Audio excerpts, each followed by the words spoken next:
Oh my, could it have gone any worse for the Rams? Division opponent after a tough 0-1 start, and you lay an absolute egg. There's injuries everywhere, and you get embarrassed. A lot of question marks about the Rams. We'll talk about it on today's edition of the Locked On Rams Postcast right now.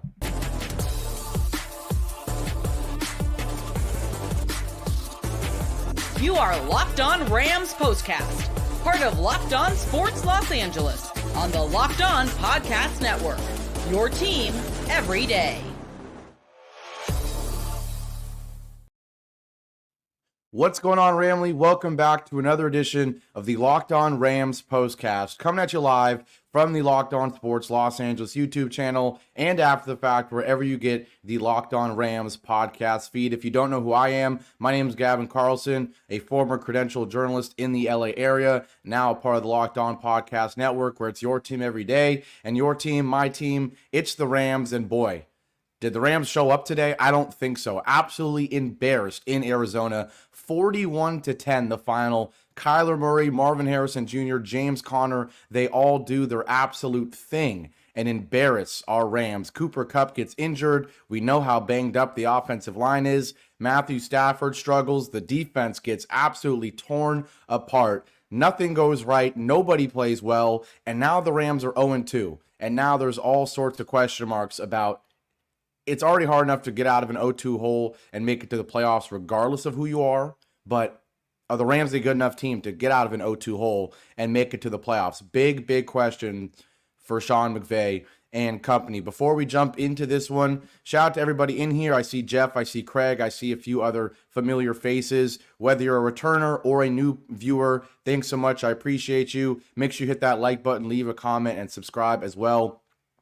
I did the Locked On UCLA postcast yesterday and got to talk about a 42-13 beatdown loss. Well, not much better here today. The Rams lose by 31, so actually worse. We're going to try our best to break it down. Honestly, if UCLA didn't do what they did yesterday, I'd probably be in here yelling and screaming and furious, but I already did all that last night, and at this point, I'm just beat down. I'm just depressed. I'm sad because my two LA football teams this weekend did absolutely nothing. But before we jump into this one, a real quick shout out to the sponsor of today's show. It is Game Time. Download the Game Time app, create an account, and use code LOCKEDONNFL for $20 off your first purchase. Where we start today is the beginning of this game, because right away, the Rams struggle. The Rams fall into a huge hole that they were never able to get themselves out of, kind of similar to now where they are in this season with a huge hole at 0-2. The Rams got the ball first, and they faced a 4th and 2. They used the timeout at the Arizona 41. Stafford hits Cooper Kupp, but only for a yard, and that started a absolute downfall for this Rams team. The Cardinals score touchdowns on their first 3 drives after that. The first one, a huge 23-yard touchdown pass from Kyler Murray to Marvin Harrison Jr. The Rams go 3 and out. Then what happens? One play, Marvin Harrison Jr. again, this time 60 yards, way too open, way too easy for a quarterback wide receiver combo as talented as that one. So in a matter of seconds, it goes from 0-0, you're going for it on 4th down, to it's 14-0 Cardinals before you can blink. Literally about 3 minutes of game time go by, and it's suddenly 14-0. Then the Rams go 3 and out again. Absolutely abysmal start on 3rd downs and 4th downs. And then the Cardinals get their 3rd straight touchdown drive to start the game. This time, easily the play of the game. And that's why the headline on my thumbnail is Kyler kills the Rams, because that play from Kyler Murray, a touchdown pass to, I'm forgetting the guy's name, Higgins. Yeah, the backup tight end, was all Kyler Murray magic. He was rolling around in the backfield, in the pocket, out of the pocket, spun away from 3, maybe 4 tacklers before he unleashes a beautiful strike in the back of the end zone to Higgins. And just like that, the Rams are down 21-0. I mean, did the Rams have a horrible start to this game? Yes. Did they go 3 and out and 4 and out multiple times in a row to start their offensive stretch this game? Yes, they did. But it felt like you looked away, you looked back, and the game was already over, 21-0. Then Cooper Kupp exits this game, and it's like, We were already without Puka coming into this one. There were already questions about if the wide receiving core was deep enough. There were a couple times where Cooper Kupp had great plays, great catches. There was one place particularly where Stafford makes an unbelievable sidearm throw when there's double A-gap pressure coming at his face. Cooper Kupp makes a fantastic snag, leaps up, catches it with two hands. But even when he goes up and gets it and starts running, you can tell he's kind of gingerly sprinting, if that makes sense. He goes down. He looks like he's in pain. He ends up leaving this game. Early reports are that it is an ankle injury. We know Cooper Kupp has struggled with the high ankle sprain. It's a absolute brutal injury in this game of the NFL, in this game of football. And Cooper Kupp now has an ankle injury. We know Puka has the knee, and it's just bad news because one storyline, I think one takeaway from this game, the key word is depth. We know how the Rams franchise has operated really in the last handful of years since they acquired Matthew Stafford, and even before that. We know the GM said F them picks. We know that the Rams wanted to trade draft picks, acquire superstars, have the best, starting 11 on offense and defense. But the biggest question mark was always, this team has no depth on either side. And I like that approach. Obviously, it got us a Super Bowl. It also makes sense. Your goal is not to lose in the first round of the playoffs every year. Your goal is to win the Super Bowl or bust. And so that mindset helped the Rams get their first Super Bowl in LA. But it also creates situations like this where the defense is, sure, a lot of younger guys for the most part, but I thought the defense looked really tired in this game, running around, chasing Kyler Murray, chasing Marvin Harrison Jr., bruising with James Conner. The defense looked tired, and there's not a lot of subs for some of the guys up front in the front seven. And then offensively, it wasn't a lack of energy, it's a lack of bodies. No Puka Nacua, now no Cooper Kupp. We know that the entire offensive line basically is hurt. Matthew Stafford has had no time. Once again, we knew against Detroit it was going to be an issue when you got Aiden Hutchinson and company running after you. I mean, look what Hutchinson did today. 4.5 sacks, I believe. But I don't think we were as worried about the Arizona Cardinals pass rush, but we should have been. Matthew Stafford gets sacked 5 times. 5 times. And that wasn't even, I mentioned those first couple of drives. Those were just the Rams going 3 and out, maybe an incomplete pass, a run stuff here or there. It got worse. It went from run stuffs and incomplete passes to costly sacks, right? And so the Rams fall behind 21-0 in a matter of minutes, and it's bad news from there, right? I mean, how many teams come back from 21-0? The Rams, another key play in this game is when the Rams are forced, it's second and 1 at the Arizona 4. And Kyron Williams loses 3 yards to set up a 3rd and 4, and then Matthew Stafford gets sacked. So you go from 2nd and 1 at the 4, down 21-0. Okay, if you score a touchdown, it's 21-7. We saw what the Rams did in the season opener, where they almost came all the way back from 17-3, I believe. You're down 21-0, but 21-14 or 21-7, is now just a 2-score game. You're still in this one. Arizona, we saw them blow a lead against Buffalo last week. So you score a touchdown on that drive, and you're certainly still in the game. But the offensive line got absolutely bullied on back-to-back plays. 2nd and 1 at the 4, and Kyron Williams loses 3. And then on 3rd and 4, you lose another 4 with the sack. You end up at the 11. You have to take the field goal. What does the field goal do for you? Nothing. And you know how, or I mean, maybe you don't, but I am so pro go for it. Be aggressive. Maybe not to the Dan Campbell level where he just does it blindly, but if you're down 21-0 and it's 4th and 2, 4th and 3, I think you go for it. The problem is there was no decision to be made. Once Matthew Stafford got sacked, it's 4th and 8. You got to kick a field goal. You can't look at a goose egg any longer. So they do that, but it doesn't really mean much because then the Cardinals go down and score on a 4th straight drive. This time just a field goal, but just like that, it's back to a 21-point game. The first quarter ends and it's the second quarter ends and it's 24-3. 24-3. Another costly, the other extremely costly drive is the last drive of the first half for the Rams, where once again they work it all the way to the Arizona 4. But the Arizona 4 is kryptonite. 4th and goal from the 4, 5 seconds left, and this is probably the only controversial play of this game. Stafford, under pressure, throws one in the back of the end zone. It was definitely way too high for Tyler Johnson, but he was also being grabbed. And I get it, they called it uncatchable. Does he probably catch that pass? Probably not. But you can't really tell when he doesn't even have a chance to leap for it because he's being grabbed. I thought it was kind of a 50-50 call. And honestly, I thought that because it's the last play of the game of the first half, because the Rams are down 21, it feels like the type of call that a ref gives a team that's down 3 scores and says, okay, we're not giving you a touchdown. We're giving you one more chance to score while you're down 3 scores. But they didn't give it to us. And so the Rams fall behind 24-3. Of course, anytime you're down 21 points going into the second half, it's already feeling, very bleak. But if you're able to come out to start the third quarter and stop the Cardinals and get some momentum, then who knows? Maybe there's still life. But boy, did they do the exact opposite. Kyler Murray and the run game continued to pick this Rams defense apart. Murray for 9 to Trey McBride. James Conner runs for 7. James Conner gets stuffed. There's a holding. It's 1st and 20. You're like, okay, we're going to be okay. But nope, a 1st and 25-yard run from James Conner, and then Kyler Murray scrambles for 26. And that really, in my opinion, before they even scored the touchdown, that felt like, all right, it's over. You got this team to 1st and 20. And in 2 plays, Kyler Murray and company gained 31 yards. So then from there, it felt bad. James Conner with back-to-back runs for a combined 28 yards. And then eventually, Conner runs one in from 5 yards out to make it 31-3. And of course, at this point, the game is over. Even then, and this is where, Sean McVay, you're a genius, but I got to be a little critical of you. I don't care if you're on your own territory. It's 4th and 2, down 31-3, and you punt. Come on, man. You're down 4 scores. 4 scores with 8.5 minutes left in the third quarter.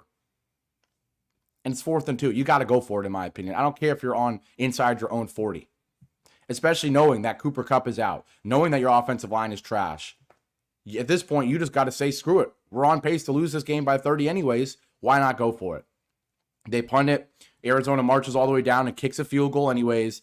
Rams finally get 1 touchdown on the board. Matthew Stafford and Kyren Williams. Williams was able to finish it off with a 4-yard run, but it's not like he was actually any good. The run game was absolutely brutal today. Blake Corum, the leading rusher, because he came in and got garbage carries at the end of the game, he goes 8 for 28. Kyren Williams, 12 for 25.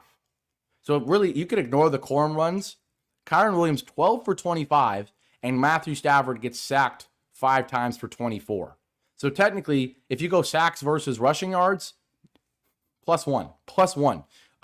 Offensive line, abysmal. We knew that coming into the first game. That's why I was so proud that we almost won the game. But obviously, it's a huge issue that's not going to get better anytime soon. And the only thing that could maybe bail the Rams out was having superstars on the outside in Cooper Kupp and Puka Nacua, and having a superstar in Matthew Stafford to throw them the ball. That almost won us the game in the season opener against the Lions. But now with both receivers out, with Matthew Stafford constantly under pressure, it feels like it's bad news for the Rams. When we come back, we'll talk a little bit more about the defense specifically. I thought a few players played well, about as well as you can play when you give up 41 points. So I'll talk about a couple of guys that deserve credit, players of the game, I guess. And then we'll look forward to the rest of the season, because I don't really want to dwell on this game too much. I want to see what it means for the future, and if this Rams team has any chance of making it to the playoffs after starting 0-2, because my, oh my, it felt like a playoff or bust type season, and now there's a lot of reasons to be nervous in Los Angeles. We'll talk about it after our break here on the Locked On Rams Postcast.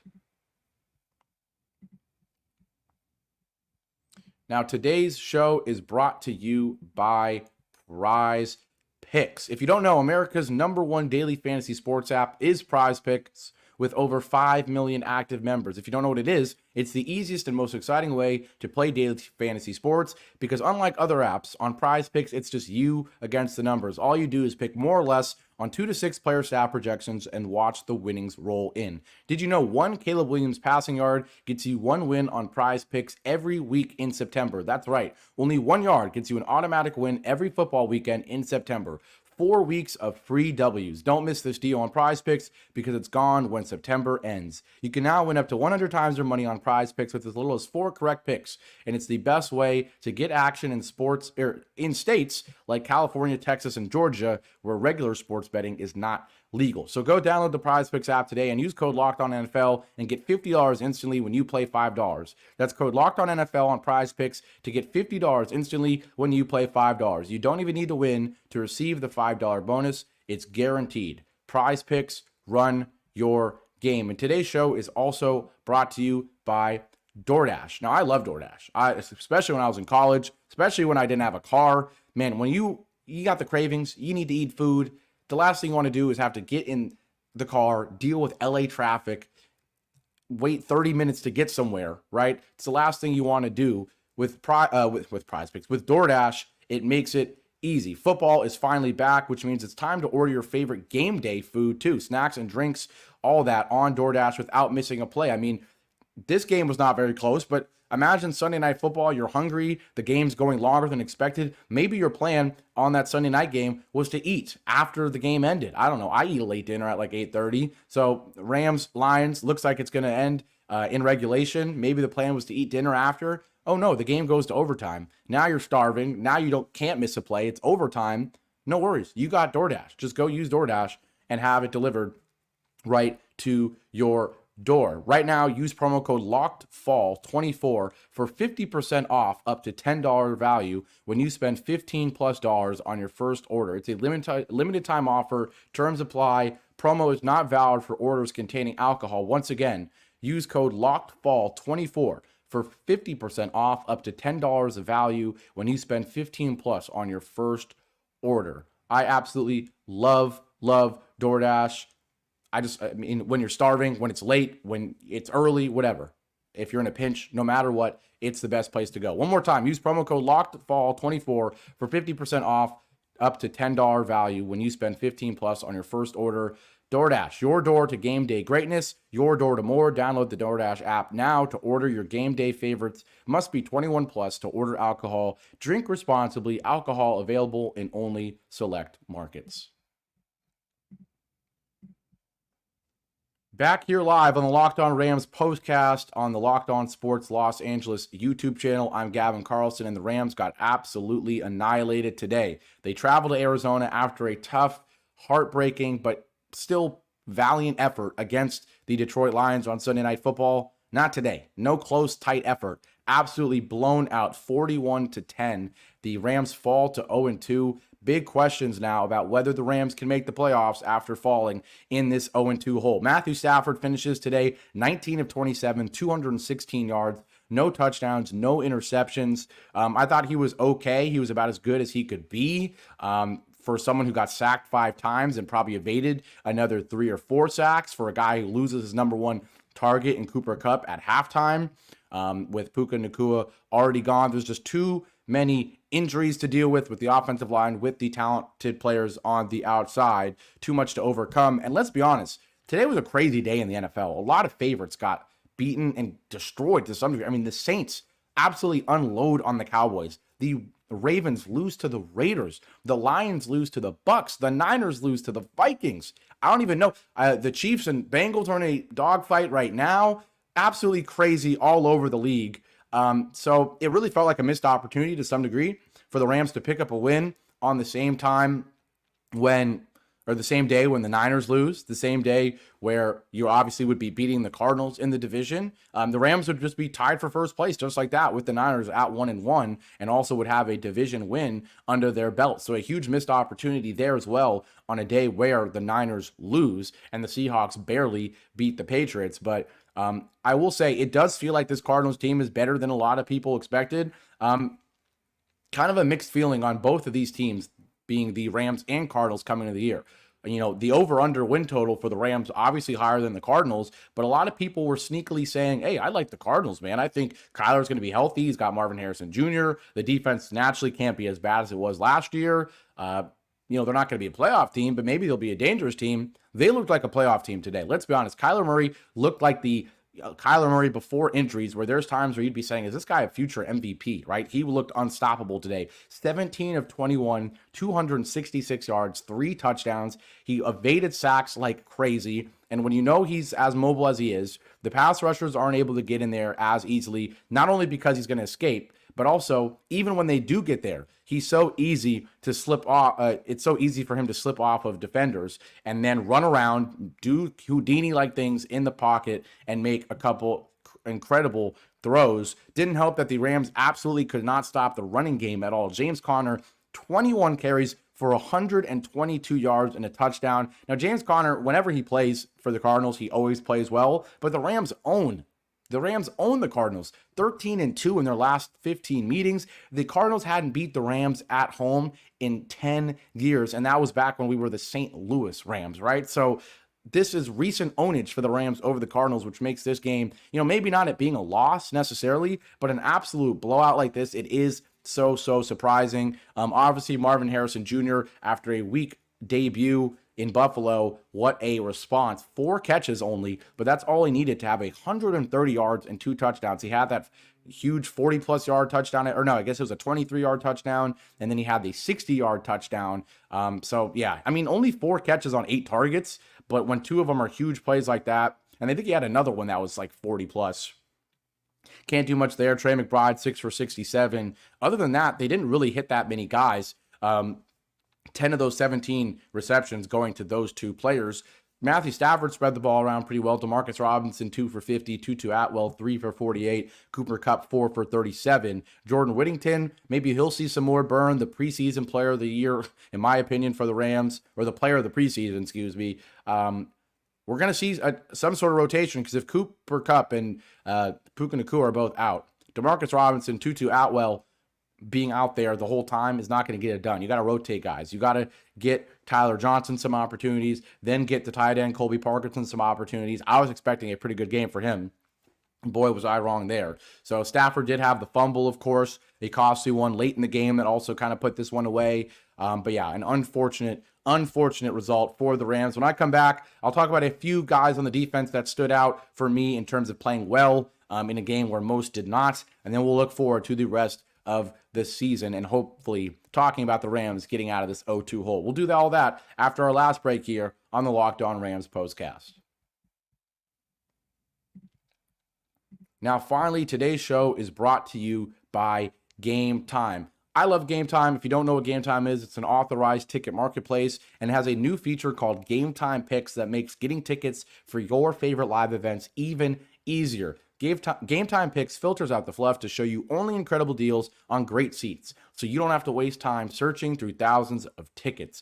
For example, when I was in New York earlier in the summer, I tell the story so many times, but in a matter of 7 days, I went to a New York Liberty game and a New York Yankee game, and I bought the tickets to both of those games on the subway on the way to the game. I was that confident in Game Time that I was going to get the best deal right up until tip-off, and then get it instantly sent to my phone. No delays, no issues. It's absolutely fantastic. And that was before they had Game Time Picks. Now Game Time Picks makes curation even easier to save more on sports, concerts, comedy, theater, etc. They have the all-in pricing feature, where if you toggle this feature, it shows you the total upfront with no surprise fees at checkout. You must toggle it, but if you do, it does that. Seat views, it gives you a panoramic view from your seat in the app before you buy the ticket. They have the lowest price guarantee, where Game Time will credit you 110% of the difference if they don't give you the lowest price. And they have Game Time ticket coverage with the most flexible customer service policy in the ticketing industry. So take the guesswork out of buying tickets with Game Time. Download the Game Time app, create an account, and use code LOCKEDONNFL for $20 off your first purchase. Terms apply. Again, create an account and redeem code LOCKEDONNFL for $20 off. LOCKEDONNFL for $20 off. Download Game Time today. What time is it? Game time. Back here live one more time, the Locked On Sports Los Angeles YouTube channel. This is the Locked On Rams Postcast. I'm Gavin Carlson. Rams get annihilated today, man. 41-10. The day after I have to go to the Rose Bowl and watch my beloved UCLA Bruins get annihilated 42-13 and lose by 29. The Rams do them one better or two better and lose by 31. It's an infuriating weekend to be an LA football fan, at least for the two teams I like. We'll try to keep it positive at the end here. I'm going to go through a couple of the defensive players that I actually thought played pretty well, about as well as you can play in a game where you give up 41 points. Quentin Lake continues to be the tackle leader for the Rams. Another 11 total tackles today, including 6 of them solo. Troy Reeder, another 8 tackles. Cameron Curl got a lot of playing time. He had 8 tackles. I believe he's the one who knocked the ball out of James Conner's hand. That was the most fitting play ever, right? James Conner fumbles inside the 5, and it falls right in the hands of Trey McBride for a touchdown in what could have been a fumble in the red zone, a good defensive play. I think a guy who really impressed me for the Rams defensively was Kobe Turner. He had a really nice play where the Cardinals ran a screen to the running back. He diagnosed it right away, was able to make a play. He also did have a sack, a TFL, 3 tackles. But yeah, those 2 tackles really impressed me. I thought he was pretty darn good. Braden Fisk was okay. Would like to see a little bit more from him. Cameron Curl and Cameron Kitchens were both okay. John Johnson the third, maybe not his best game. A lot of guys getting burned out there for the Rams tonight or today, to say it the least a bit, to keep it as light as possible there. A lot of Rams secondary guys struggled. We know that's a huge question mark for this team, and they showed it again today on multiple huge touchdowns for the Cardinals. Right now, with all that being said, we're going to quickly look at the Rams schedule upcoming because it does not get any easier. The Rams have to now go back to SoFi, but take on the Niners. And it's already a big game whenever you play the Niners. We know that. But now you're playing the Niners after they lost. The good news for the Rams, no Christian McCaffrey. He's on IR. I don't know if anyone else got hurt from the Niners today or if they just rolled an egg or laid an egg. I mean, Minnesota's clearly not as terrible as people thought coming in, but also the Niners, no CMC. Maybe it's taking them some time to adjust. I know they gave up a huge touchdown to Justin Jefferson. The offense just really didn't do anything for the Niners today. So hopefully we can maybe steal one. We will be at home. If we had at least Cooper Kupp, I would still maybe be confident. Even if we lost this game to the Cardinals, but we lost by a field goal or something, I'd still think we have a good shot against the Niners based on no CMC and what we saw from them today. But now the Niners are going to come into SoFi pissed off. You know their fan base is going to travel to SoFi. We know everything they say about that. And now we have no Cooper Kupp and no Puka Nacua. It feels like this is suddenly going to be a low-scoring game, which is probably what you don't expect from Sean McVay versus Kyle Shanahan. But now you've got the Niners. Their D-line is going to run wild on our offensive line. Run wild. Fred Warner had an unbelievable game today, an interception and a forced fumble. He's unfortunately probably going to be all over Kyren Williams in the running game, and Nick Bosa and company are going to be all over that weak offensive line. If they put Nick Bosa on the right side of the defense against our left tackle with what we're seeing from him so far in this one, it's going to be bad news for Matthew Stafford. So I honestly don't feel confident now. I feel a little bit better that the Niners lost, but they're also going to be angry, and it's a must-win game for the Rams. There's no way around it. You cannot fall 0-3 and have the Niners be 2-1. The Cardinals could be 2-1. The Seahawks could be 3-0, right? I mean, bad stuff for the Rams, currently in last place in the division, obviously, at 0-2. And then after the Niners, you have the Bears, who, if you're playing the Bears in week 1 or 2, I'd take it. But by week 4, I think the Bears are going to be a lot better than they looked in week 1. And you got to go to Chicago. So not fun on the road. And then you got the Packers. I mean, the first 5 games on this schedule are absolutely brutal. It does get a little lighter when you have Raiders, Vikings, Seahawks, Dolphins, maybe without Tua. Certainly could be without him. And then the Patriots. That's a more favorable stretch. But the next 3 games, if the Rams played like they did in week 1, I'd say they probably win 2 of the 3, maybe 1 of the 2. But now, I think they're going to win 1 game at best of these next 3. They'll probably beat the Bears. If Jordan Love is back, by that week 5 game, then the Rams might be 0-5, and that's assuming Puka and Cooper are out those games. If Cooper Kupp's able to play next week or the week after, then I like us to beat the Bears. But if Cooper Kupp and Puka Nacua are out, I think it's a coin flip game. I mean, BC here is saying, "Law, Bears are trash. If they can't beat the Bears, they're playing for draft positioning." I mean, they didn't look great in week 1, but let's remember, their defense is sneaky good, and they have the most hyped QB prospect in a while with a great receiving core that is hurt right now. And so who knows? Maybe Keenan Allen, Rome Odunze will still be out by the time we face them. But if they have their 3 wide receivers, if Caleb Williams has another 2 weeks under his belt where it gets a little bit better, and if our line still looks like what it looks like, and if at least one of our receivers is out, that's a coin flip game, BC. I don't think we are huge favorites. We might even be underdogs at that point in the season if we're 0-3 and we have to travel to Chicago, and Chicago's 2-1 or maybe even 3-0. So it's not looking good. And honestly, at this point, if you had to give me what's the likelihood the Rams make the playoffs, coming into the year, I'd say like 60%. I don't know.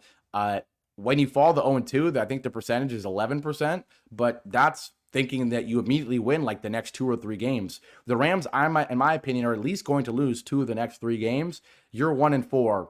your season is over. So it's an absolute dire situation now for the Rams, just like it is for UCLA. I got to talk all about that yesterday. Once again, an absolute brutal week. And apparently, if I'm going to do a postcast about your football team, it's bad news, or just your team in general. I mean, think about it. The three teams I do so far: UCLA football, the Rams, and the Angels. The Angels having the worst season of their history. The Rams are 0-2, and UCLA looks like an absolute shambles. So apparently I'm bad luck for my teams when I have postcasts scheduled to do. But with all that said, we're going to wrap this one up. If I had to pick a player of the game, I guess I'll give it to Quentin Lake. I guess he leads the team in tackles after 2 weeks. UCLA alum.